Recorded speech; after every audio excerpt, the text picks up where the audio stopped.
तुमने उसको कुछ दिया ही नहीं है, लेन देन हुआ ही नहीं, तुम्हें एक पक्षी लाभ है, तुम्हें बहुत लाभ हुआ, तुमने घास को नहीं कुचला, उसको तुम्हें बहुत लाभ हुआ, तुम्हारा व्रत बच गया, लेकिन पीछे से हाथी ने आके उसको कुचल दिया, उसको तो नहीं बचा पाए ना, तो उसको बचाने का उपदेश भी नहीं दे पाए।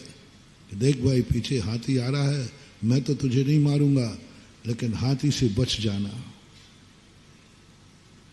मैं तो तुझे नहीं कुचलूंगा, लेकिन पीछे गाड़ी आ रही है उससे कुचल जाएगा, बच जा तू। हम कोई लाभ नहीं दे पाए, उसने सुना ही नहीं। असंगी तक ये दशा होती। दया का अर्थ दूसरा है अनुग्रह।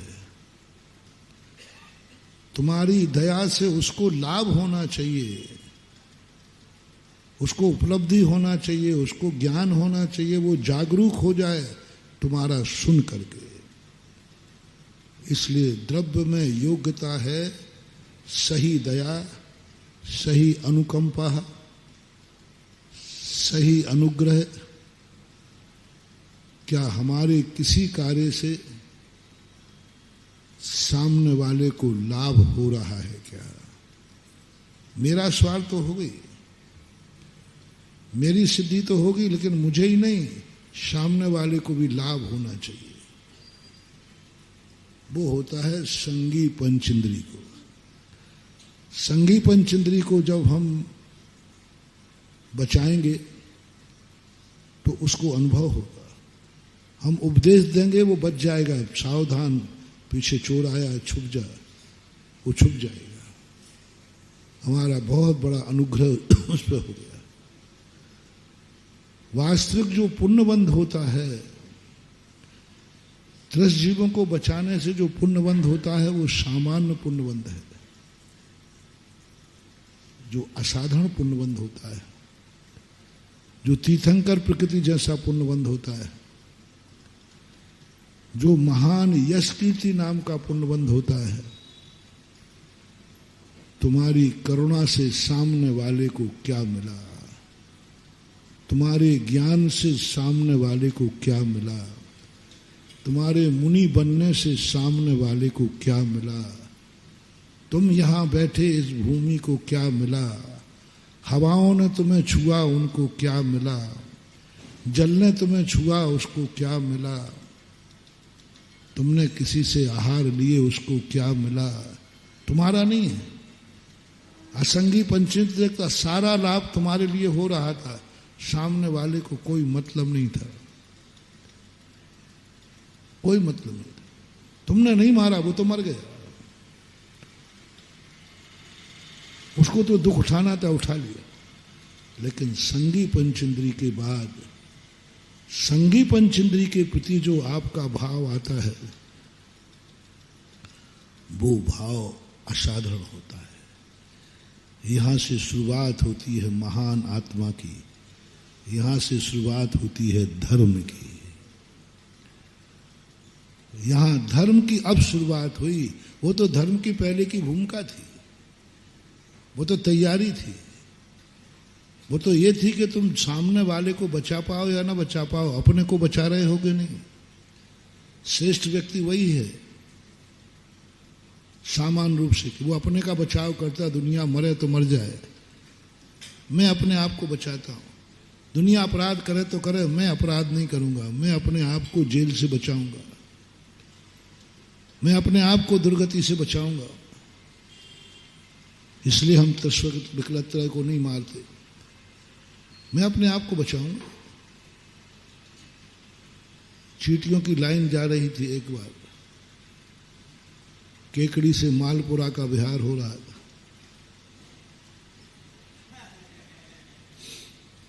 रास्ते में एक चींटियों की लाइन जा रही थी, बहुत बड़े बड़े चींटे थे।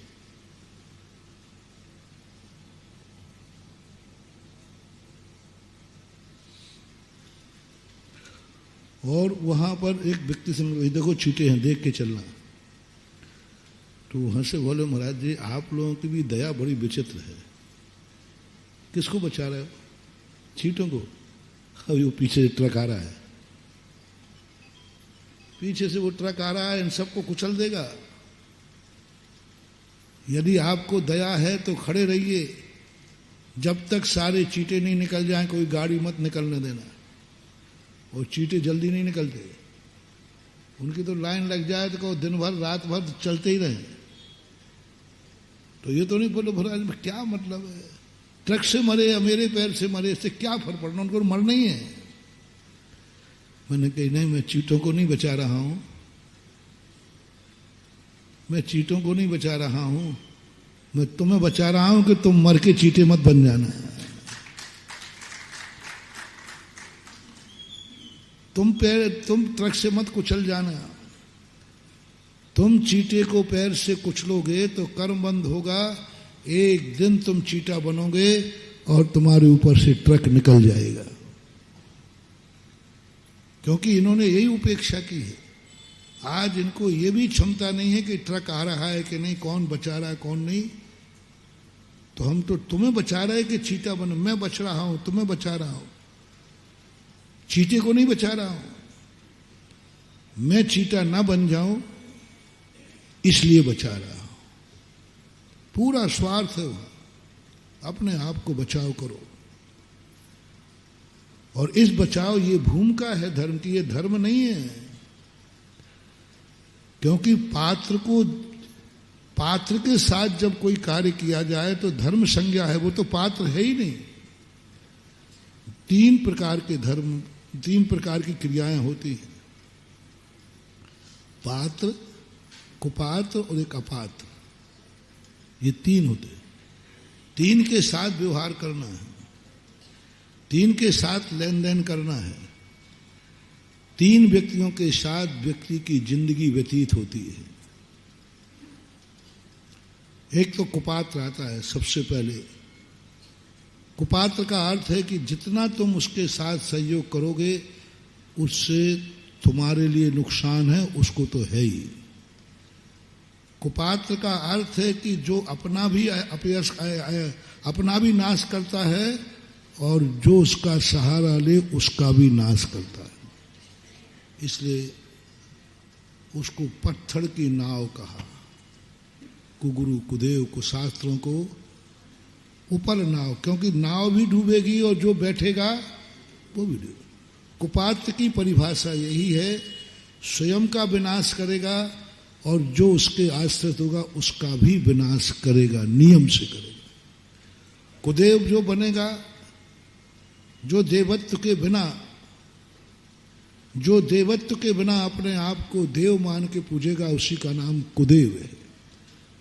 मोटिवेशन, जो देव नहीं है फिर भी अपने आप को देव मानता है, उसका नाम कुदेव है। देव है ही नहीं, देवत्व का कोई लक्षण नहीं है, फिर भी तुम उसे देव मान रहे हो, ये सब